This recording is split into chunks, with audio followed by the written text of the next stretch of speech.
tunnel turn where it gets a little hairy. And that's the way we like it.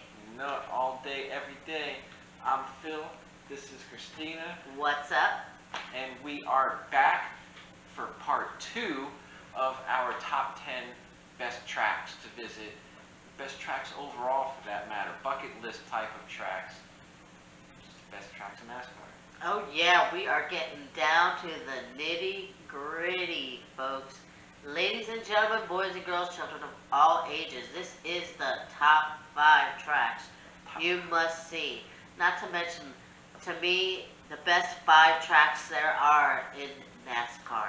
Yeah, any way you slice it, these are the top. How do we rank them? I mean, well, I guess we're going to tell you how we rank them in due time. So let's just get right down to it, shall we? Alrighty, let's get into number 5. Alright, number 5. Indianapolis Motor Speedway. Oh yeah, probably the most prestigious track in the country. If not the world. Let's also, to NASCAR fans as we know it, the Brickyard 400. Reason is why it's called the Brickyard, because it was paved in bricks when it was opened in 1909. That must have been a very rough surface, having all those bricks for over 2.5 miles all the way around the track. Ooh, man. But watching a race at Indianapolis Motor Speedway is an experience that every fan must feel. And feel being the key word. It's got to be, I mean, just the karma and the mojo and everything going on around you and the history. And, you know, if there was a birthplace of Daytona for NASCAR, this is the birthplace of Indy Motorsports for Indianapolis Motor Speedway. You know, this is history in every step, walk, mile, picture on the wall. Everything is historical. Yeah, and they say that you can feel the history pretty much the moment that you walk through the gates. You can just feel it. I mean, it's the highest capacity sports venue in the world, because it can hold, if we really fill it up, that place can hold 400,000 people. And that is an insane amount of people. Insane. So the track itself, it's 2.5 miles, a rectangle oval, instead of the standard oval where the turns are normally around. This is, it's rectangular shaped, 9 degrees of bank, which makes it a very flat track for a track that size. And must spot to sit. You must try to sit. I know it's crazy to say, but you must try to sit at the start-finish line, because you want to see them kiss the bricks. Oh, absolutely. You definitely want to see them kiss the bricks. Yeah, That is one definite reason. Dale Jarrett wanted to start a new tradition in 1996, so he got out there and he kissed the bricks. Nobody did that before, nobody knew what to make of it, but everybody thought it was pretty damn cool. Yeah, because ever since then, everybody that has wanted that track, they go down there and kiss the bricks. After a while, it started being the crews with them, and then all of a sudden there's families with them, and now, as you know, now you the see whole line of the Brickyard is somebody's kissing it. Now you see IndyCar drivers starting to kiss the bricks too as well. It's caught on, so it's not just NASCAR drivers doing it, it's IndyCar drivers doing it too. Yep, it cements NASCAR has its place in Indianapolis' history. And that's good, because it took about 85 years for them to let them even drive at Indianapolis. Yep, and that was in 1994 when Jeff Gordon, the young kid, won his first race, and it was his second race at that track in that race. That was one of those moments that I'll never forget, Jeff Gordon winning that race. Yeah, Not to mention, he won it 5 times more than anybody else. Yeah, but the best win there was when Tony Stewart finally won there, and he climbed the fence, and everybody was going crazy, and he was so damn tired from climbing the fence. All he did was lay down right there at the friggin' flag stand. He was done. He put everything he had into it, because being from Indianapolis, you know, and racing in Indy cars, that's the track that he always wanted to win at, and when he finally did win, it was a really great moment. Yeah, it was awesome to watch, especially as a Tony Stewart fan, to see your favorite driver finally at his hometown track that you know he loves and finally get that W that he worked so hard for. You know, if he couldn't get it at the Indianapolis 500, he got it at the Brickyard 400 and he took it with NASCAR. Yep, and it's not quite the 8500, but it's still a very prestigious race. It has become one of the new crown jewels of NASCAR. Oh yeah, definitely must see race. If you have one race you see in your lifetime, this is the race you want to see. Alright, I am pumped for number 4. Let's get straight to it. One of my favorite tracks, if not my favorite track on the circuit. Talladega Super Speedway. I want to race. If you want to go fast, if you want to see wild finishes, if you want to see 43 cars that can beat, bang, pile up at any minute, if you want to see a 12-car pile up and live to tell about it, Talladega is the track you want to be at. You will hold your breath the entire race. Oh yeah, at 2.66 miles, it is the largest race on the circuit, and the 33-degree banks, they're going flat out. It's wide, it's fast, they're bumper to bumper, door to door. It's like being on the highway times 20. Oh yeah, it's insane. When Bill France built this track in 1969, he wanted another track like Daytona, but he wanted to be bigger and faster. And he built that monster and called it Talladega. Mm-hmm. Yeah, and with Talladega being as big of a track as it is, it's not unusual to see 3, 4, or even 5 wide. I mean, these guys, they're going so fast, there's so much room, they're going to squeeze in every little hole they can, you know, and sometimes that results in some spectacular crashes. I mean, there is a reason why Talladega is known for the big one. Yep, the big one is no joke. Almost every single time at Talladega, it happens. Sometimes they get lucky and everybody stays good and nobody gets in a big wreck, but when they happen, and they're crazy. Do you remember the cars at Talladega before they put on the roof flaps to keep them on the ground? And they'd Oh. fly, literally Yeah. off the ground. Oh yeah, and those older cars, when they would flip like that, it would be so much more violent than the cars do now. Oh yeah, look at Buddy, what was it, Buddy Baker in 1987? When he hit the fence. Yeah. And almost went to the crowd. Yeah, all of them. And Ricky Rudd, he had a rough one. Rusty Wallace has had some rough ones. You know, I mean, you can pick a driver, go through his highlights, you're going to see something that happened to him at Talladega. Yep. So that's why it makes this track the most exciting, because it always has a wild finish, and you know there's going to be good racing, and it's also the scariest track on the circuit. Oh yeah, I mean, if you watch the stats at the end of the track, you're going to see lead changes in the double digits. Mm-hmm. Anybody can win at this track. Yeah. You could go from the back to the front, and I think I watched Tony Stewart do it once in 8 laps. Yeah. From back to the front. Yeah. If you know, literally. Yeah, if you know the draft, you can go right through it. But only Dale Earnhardt could see the air. He won 10 times here. 10 times. And the only driver that's even close to him winning any closer is his son, Dale Jr. It was like DEI dominance here. Yeah, he does have 4 in a row, which is pretty impressive. But Jeff Gordon has matched Dale Earnhardt Jr. with 6 wins. True, I do agree with you, but I'm talking about DEI as a whole. Because I'm not just talking about Dale Jr., I'm talking about Michael Waltrip. He was also dominant here. He was DEI. Yeah, they definitely carried Steve Dale Park Earnhardt. was also good here. He was DEI. Yeah, they also carried Dale Earnhardt's legacy at this track. All right, everybody, we are going to keep on rocking. We are going to keep on rolling. We're getting close to the top. We are at number 3, and it is the Lady in Black. The track too tough to tame. The one and only Darlington Raceway. Oh yeah, bucket list track for me. I want to see Darlington in my lifetime.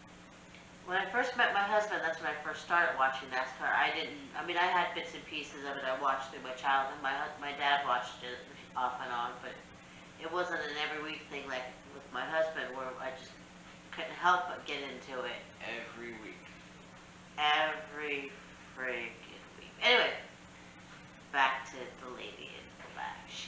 one of the reasons why I love NASCAR. She cemented the reason why I love NASCAR, because she gave me one of the most exciting finishes I have ever seen in my entire life of every race I've ever watched, ever. And that was Kurt Busch and Ricky Craven.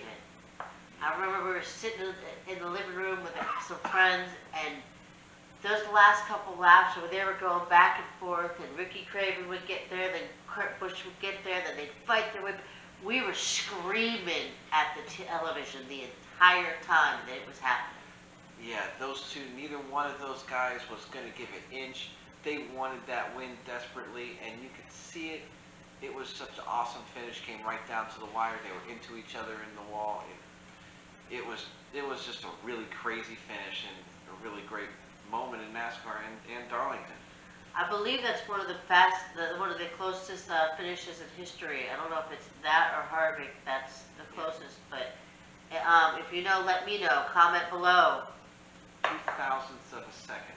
I know, that's insane. That's like a blink. Yeah. A blink, for God's sakes. Very little.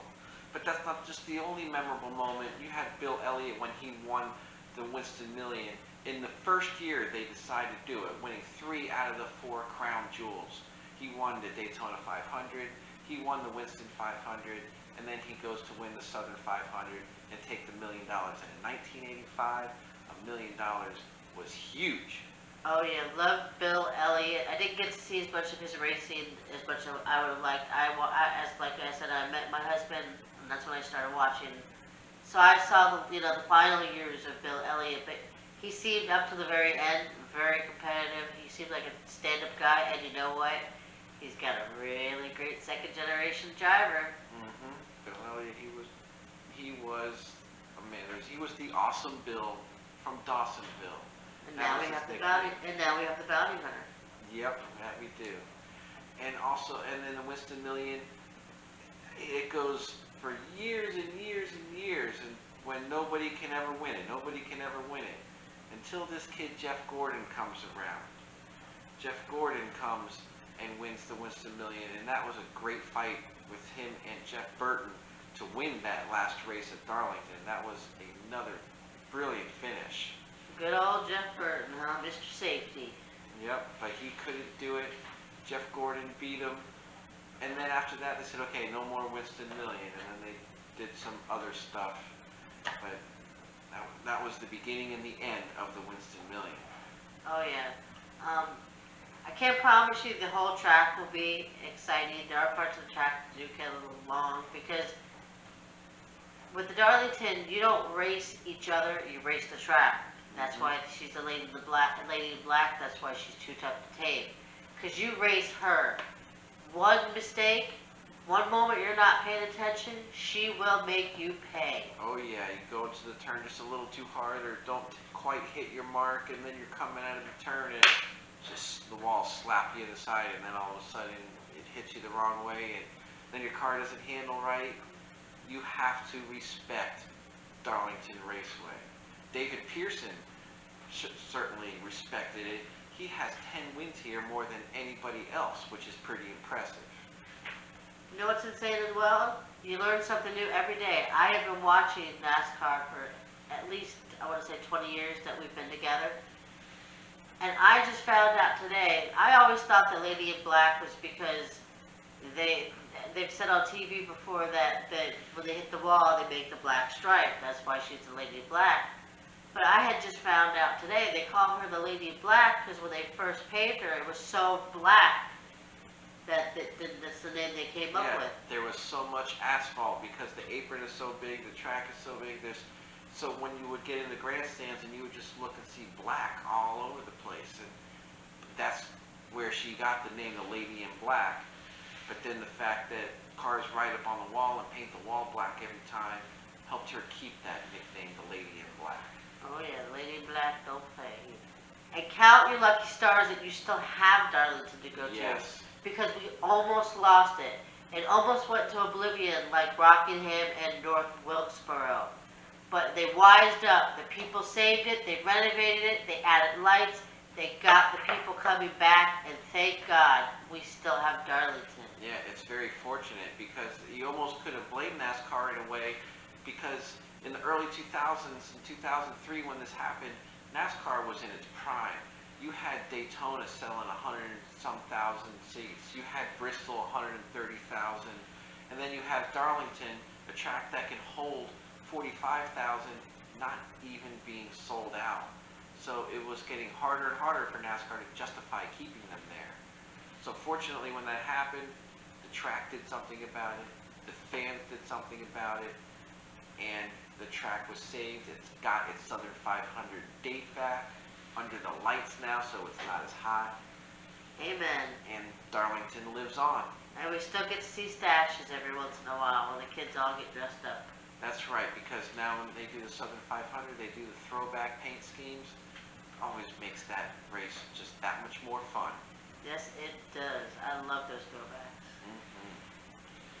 So I think that's about it with Darlington. So it's time to get to number 2. Ooh, we're so close to number 1, but I'm dying for y'all to hear our bucket list number 2.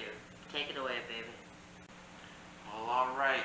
Are we ready for number 2? There's only 2 tracks left. And I am so excited to get to number 1, but first we gotta stop at one of our favorite tracks.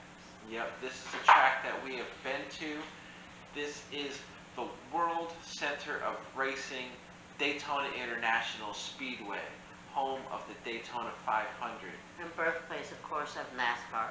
Yes, NASCAR was born in Daytona from the beaches, the sandy beaches.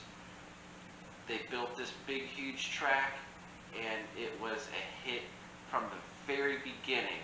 The first race, Lee Petty wins the race, even though it took him a couple days to figure it out that he was the one that actually won. They found a picture that showed him getting to the finish line first. That is insane, because you think about now when you have the photo finishes and all the, how close they are, and the lines and the sectors, or whatever the heck they call them, how down to the second they are, and it took 3 days to find out who won.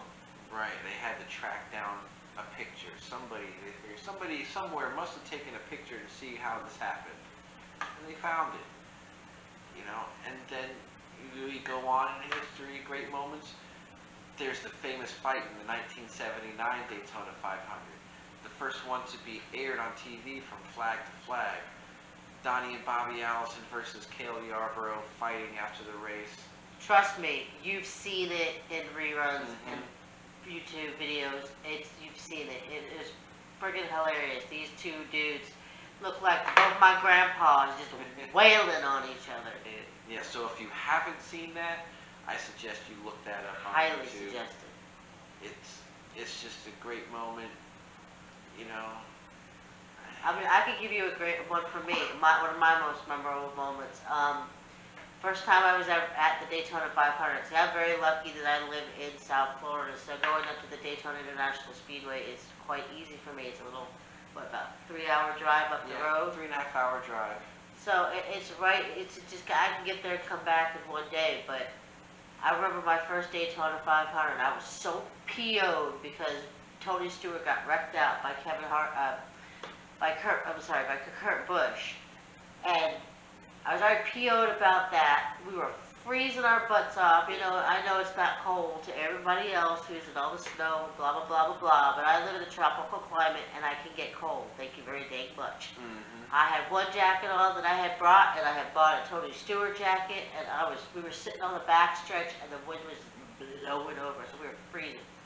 But I remember we were trying to piss off this DEI fan, and we were screaming DEI when JL Jr. hit the wall.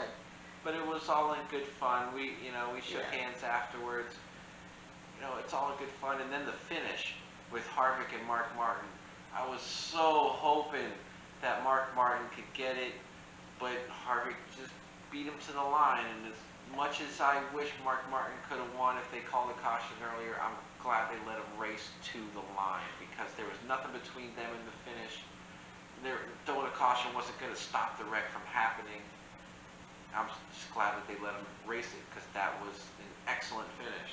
Oh yeah, it was. I mean, I hated it then. I used to be a Harvicator. I've said it before. I was new to NASCAR, and he just rubbed me the wrong way. And now I'm reformed. I actually have his shirt on. Go figure. Yeah. People who know me would be shocked. Trust me. Right. And plus, how could you not want Mark Martin to finally win a Daytona 500? Everybody loves Mark Martin. Oh yeah, I was praying that he would just somehow be ahead of Kevin Harvick, and it just didn't work out that way. And it's also a place where disaster can happen.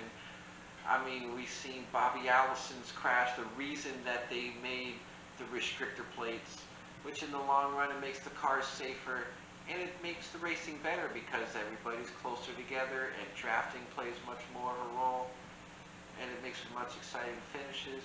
Not to mention, safety is quite an issue with NASCAR. Safety is probably first in any sport you can look into. NASCAR leads the way in safety, not just for its drivers, but its fans. These catch fences hold. Even a few years ago, I forgot what year it was, there was a car that hit the catch fence right at the start and finish line. People were hurt. There were people hurt. A couple Nixon scratches. Couple Nixon scratches, nothing bad. But think about this. This catch fence held with this, 4,000-pound vehicle just plowed into it. People could have died had it not did its job, and it did. That car would have gone right into the stands. It would have been a disaster. But the catch fence does its job. They design those things well. And also look at Newman's crash. You want to talk about safety. If it wasn't for all the technology that they have now and all the safety features that they put in these cars, getting hit on the driver's side upside down like that, he would have been destroyed. Twice though, think about it, because that's not the first time that's happened to Ryan Newman. He also, it was a couple of years ago, went flipping like insanely. His axle was over here, and he was upside down, and he himself said, I don't know how I lived through that. Yeah, he definitely has had his share of tumbles. And probably one of the most memorable moments of Daytona was when Dale Earnhardt finally won his Daytona 500 after years of trying and failing in the craziest ways, a blown tire on the last lap. He hit a bird, for crying out loud, that cost him a race. Wow. How does that happen? You hit a bird. Out of nowhere, really? A bird? Seriously? Yes, he hit a bird when he was out front, and it messed up his aerodynamics because it dented the car. Yeah, I could see that because Daytona's all aero. And he couldn't win. Wow. And when he finally won, it was a really great moment. I bet you that place lit up because everybody loves Dale Earnhardt. And of course, the sad moment when we lost Dale Earnhardt. I was there that day. I was in the back straightaway. I will never forget it. I mean, between Tony Stewart flipping right in front of me and literally see his car flying by. I mean, words can't describe that. But on the way home, when we hear on the radio the sad news, it was a long ride home, and it just felt so crazy that we were just watching a race, and now he's gone. Just like that, it was insane. And if you've watched, other accidents at Daytona, he didn't hit the wall any harder than anybody else has ever hit it. Yeah, it didn't but look that bad. Seatbelt gave, and that was it. And I hope it went fast. Yeah, it's just a shame, I mean, and all this happens at Daytona. That's why Daytona is one of the greatest tracks, and number 2, almost number 1. Right, it is the World Series of NASCAR. It is the Super Bowl of NASCAR. And you know what? We don't make you wait till the end of the season. We throw it right at you in the front of the season. And Richard Petty won that race a record 7 times. Nobody has come close to that. He's won 10 races at Daytona total. No surprise there. Once again, Richard Petty is great at every track. That's why they called that man the king. Right, we've used his name more than once on having the most wins at tracks. Oh yeah, you're always going to hear his name come up at every track because he was just the man of NASCAR. Yeah, he could wheel a car like it was nobody's business. And he's had a tumble or two at Daytona as well. Everybody seems to get that bug, but everybody seems to get bit by that bug. But still, back to, today, it goes back to the, where are you going to see a 12-car, 15-car, 20-car pileup and live to see it, live to tell about it? One slip up and the whole field goes. Oh, yeah. I think there was one year we were watching, there was maybe like 8 cars left after the race was said and done. It was insane. All right, well, look at the Busch Clash earlier this year. Might as well call it the Busch Crash, because literally all the cars had damage. Oh yeah, every one of them. It was insane. And it does provide great, exciting racing too. It's a crazy, crazy track, just like Talladega. It's just insanity, and the fact that it's the first race and this is how we start.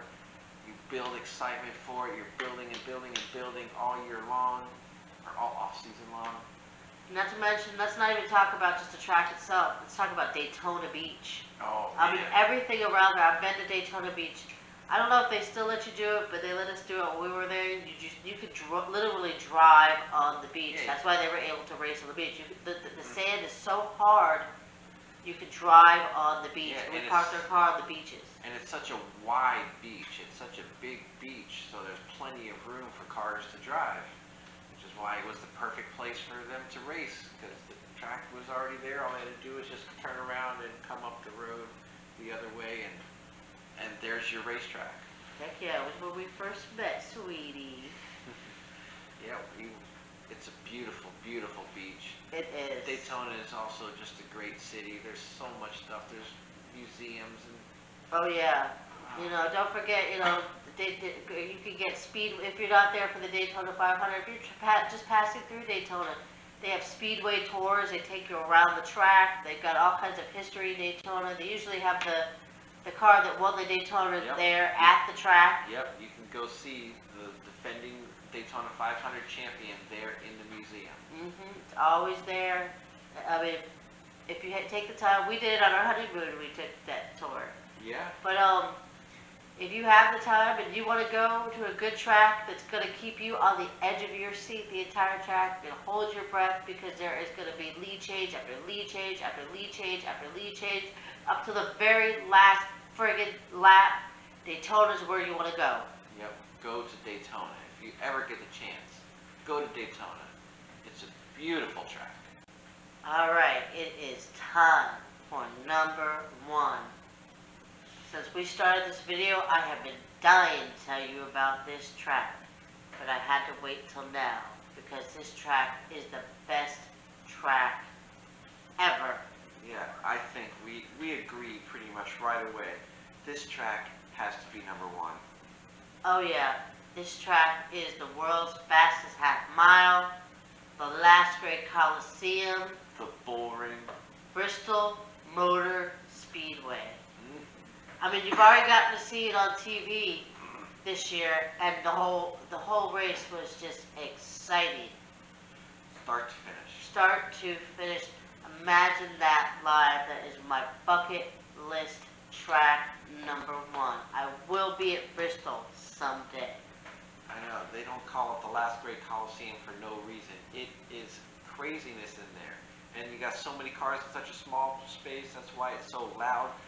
Because it's a big, huge bowl, kind of like Dover is, but it's smaller, but with the same amount of cars making the same amount of noise. Plus, there's more people there. You got 130,000 plus people at that place in a half mile. I've read, make sure you bring earplugs and do not expect to talk a lot with your friends during the race, because nobody's going to be able to hear nothing. No way. So you can smell the tires, the gasoline. If you like the smell of NASCAR, this is the place to be. Yep, and it's a high bank, so high bank always means higher speeds, and with that kind of speeds, it creates so many G-forces. Disaster is seconds away, all the time. I mean, and there's so many great moments too. Well, let's start out with one of the best, where they put lights into Bristol, and it took you back to your Saturday night short track racing. It's always better under the lights at a short track. It just feels so much better. Oh yeah. I mean, I can remember the days of going to Hialeah. Some of my friends, before I met you actually, took me to Hialeah Speedway, which is one of our local tracks we get up there. It's unfortunately gone now. But I didn't know anybody, but it was so fun to watch because you just never knew what was going to happen, and it was crazy. Yeah, watching these cars go around a short track, it's just a lot of fun. They start using the chrome horn, giving the old bump and run. Dale Earnhardt did it to Terry Labonte twice. Once he won, and the other time Terry Labonte won, crossing the finish line, nose into the wall. So here comes the victory circle, and there's just cars just all smashed, the noses flat, smoke coming out, and that's a winning car at Bristol Motor Speedway. Oh yeah, and Bristol was not a track that wasn't known for tempers, and drivers pissed off at each other because there was no give ever. There's no room. If something happens, you're in the middle of the track. It's the same thing we go back to, the pinball effect. The wall, you're so tight that if something happens, that's it. You're out. You're done. The best thing you need to do at Bristol is to keep your car clean, and that is hard to do. Yep, because even if you just get a little bit and then you cut a tire, if you have to come down pit road and you don't get a caution, you're going to go 2 or 3 laps down, and good luck after that. And this is the track that has the 2 pit roads still, right? So when you come in under caution, do you get to go right to your pit, or is it when you... No, under caution you have to go through both pit roads. Under green flag you only come down your pit road on the front stretch or back stretch, and that's it. In years past it used to be even under caution you only go down your pit road. So then when you're on the back stretch, you're at a disadvantage because you're going to be losing spots every single time you come down pit road. Oh yeah, one of the most funniest moments also happened at this track. I remember Ward Burton being so mad at Dale Jr. Dale Jr. just... I don't think Dale Jr. did it on purpose. I think, back then I thought maybe he did because I was new to it. But watching over the years, you could tell it was just kind of a Bristol thing. It's racing. But man, Ward Burton, between the fact you could barely understand the word a guy was saying, wah, wah, wah, wah, wah.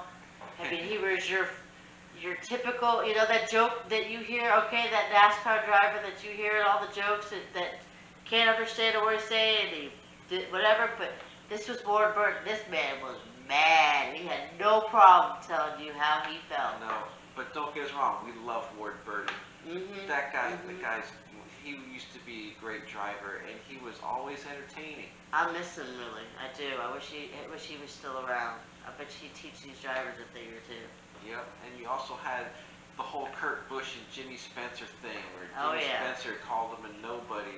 As if Jimmy Spencer had any room to talk. He got called a never was, because that's what he was. He was a never was. He was always there, but he could never finish the job. The guy sucked. I don't know. I thought he was a big old hypocrite because he could use the chrome horn, and then when he got the chrome horn used back on him, then he was crybabying about it. But that's just me. Yep, and there's good Jeff Gordon memories. Him and Matt Kenseth, when Kenseth took him out, comes up to him. Gordon don't want to talk to, you coming up to him right after you wrecked him. So yeah, he got a shove. Oh yeah, I love the look that on Kenseth's face. Like he just had no clue Gordon was going to be mad at him. I'm like, duh. I mean, come on now. Yeah, why would you walk up to somebody after you took him out? I understand he may have wanted to apologize, because I believe that's what Matt Kenseth was going to do. Yeah. But you gotta give the man a moment. Yeah, give the man a minute. You just took him out. He literally just climbed out of his car, and then you're right there. His emotions are going. I know you don't expect much from Jeff Gordon, but come on now. Yeah, Jeff Gordon's never been one to shy away from getting into it with people, which it was a surprise at first. I don't know. Best was when he went after Keselowski, but that's a whole nother race. Yep, that wasn't Bristol. I know. But he got into it with Rusty a couple times. He gave Rusty the chrome horn once to end a very long winless streak that Jeff Gordon had. And then once he tried it again, and Rusty was able to hold him off that time. But now since they paved the track, the racing's kind of changed a bit. There's more 2 lanes. There's more passing. I guess some people like it, some people don't. It's not my favorite, but it's getting back there. As they keep racing it every year, it's gonna work its way back. They're gonna, continue to work the track down. Yeah, even though it's not as good as it was when they used to have to fight from the bottom, it's still the best track. Oh, yeah. Because it's still, craziness can happen at any time. Right. It's Bristol Motor Speedway, there's no other track like it. Mm-hmm. The last great Coliseum. And Darrell Waltrip at one point used to own this place.